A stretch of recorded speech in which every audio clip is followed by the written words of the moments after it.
Hey everyone, welcome back to my YouTube channel. My name is Emily. This video is special because it's a part of a video hop to celebrate Alex Syberia's latest release.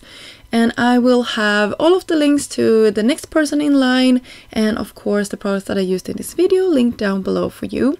So I will start off by using this really gorgeous stencil and coordinating dies, and this one is called Garden of Blooms and it's just beautiful. I hope you can see on the image there on the packaging how beautiful this set is. So this set has as I said, coordinating dies and a stencil, and in this pack there is a ton of stencils. I will cut this open so you can see how many there is, and I will also show you how I used all of them for my project today. But you can see inside here there is a lot, and you can also see on the inside of the packaging you get a guide, and there is 7 stencils in this set, and they are all numbered up in the left corner, so you can see which one you're using right now and which order you are according to the company gonna use first and then second and so on. But you can of course use any stencil in any order.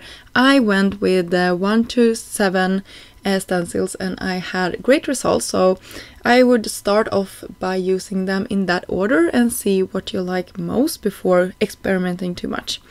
So for my first layer here I am using a sort of a grip mat from Picket Fence. It's just a clear sort of large block that can hold on to my stencil and my paper. You can see it there on my desk. And then I'm using brushes also from Picket Fence. And you can see how easy that is to remove and how good that grip is. I don't know actually why I removed that paper, because I will end up putting it back right away, and then I can go in with my second color. This is slightly darker and I had my paper shift a little bit there, so I'm just correcting it.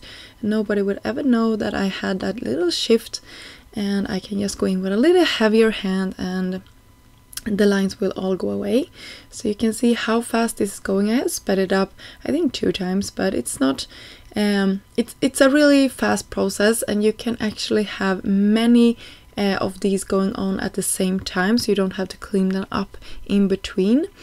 So you could have them all go or ready to go in your stash when you want to create a card, if you just like to sit down and create a couple of these flower clusters. Going in with the next color, this is the darkest of the sort of sorbet colors I will be using for today's project. I believe this is Poppy from Concord and Ninth, and then I will use the center here, and I will use a yellow for that, and you can see how easy this is all to line up. I sped it up twice. You can see you will have a little bit of an overlapping between the colors, and that I really like, so you really cover all of the white space so you don't have any white showing through when you are done with your coloring.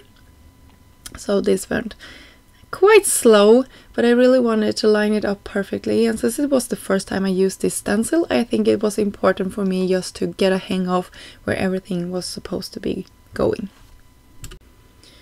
So I am just covering all of the stencil here with the yellow. Yes, the yellow. Sorry about the light. I had my shutters open just to get some natural sunlight in, and in some moments there is a lot of sunlight going on. But I take all of the sun that I can get. It's October now in Sweden, and yeah, the days are starting to get really short here.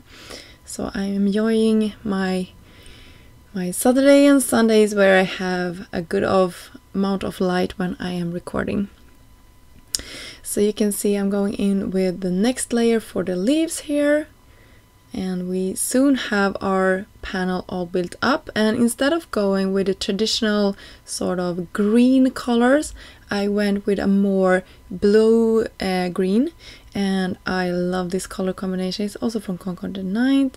You can see how effective that is, and it really starts to come together. And all of these sort of darker highlights, it's my favorite when you can see it, because it really turns this into a masterpiece.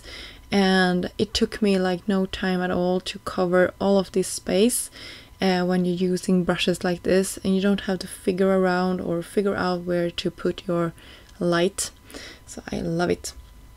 I will also do some hot foiling, and I'm using the new plates called Give Thanks and Believe in Yourself, and it has the hot foiling and the coordinating die to cut them out. I just love how that foiled perfectly. I used some matte gold foil from Spellbinders, and then I took the coordinating dies and cut my florals out. And to create some interest in the background, I will take this older cover plate called Charming Flora cover plate, and I will do some dry embossing. You can see this is a piercing die, but I run it through like I would if I would do some dry embossing. So I will share that technique in a later video, but for now I only showed you result, but I think you can figure it out by yourself. Yeah, it's really an old technique that I like to bring out sometimes, especially with piercing dies like that. It just gives any project a more finished look. And I'm cutting off the exit here, and then I will have my sentiment Believe in Yourself on the front. And I will take all of those leftovers here in a second and just create a beautiful inside to give it a more finished look. That is something I am pretty bad at doing, but I am trying more and more to finish off my insides of my cards just to match the outside, and I love every time I can do it easily like this. You can see I have my leftovers here. I'm just putting some liquid glue to the back and then putting it down towards the side of my card front base here, just slightly overlapping. I think it's just gorgeous. I had one left and I could have done the other one to the other side as well, but I thought it would be too much, so I actually decided not to use it and just have it like this. So beautiful. So that is one of our cards. For the other one, I decided to go in directly with a die that comes from the Good Day Quilted Rectangles die set. Is also an older one, and I had some cream colored cardstock that I cut into the middle, and I decided to use it as a mat for my card here, so you can see how this looks on top of my card base. And I used the second hot foil sentiment that says Give Thanks, and I just put it in the middle of my card. And that pretty much finished off our two projects for today. I finished them off with some embellishments from Trinity Stamps, just some clear embellishment, and yeah, that's it. I hope you enjoyed this video. Thank you so much for stopping by. Remember that this video is a part of a video hop, and links will be listed down below in the description box for you. Until next time, have a great day. Bye!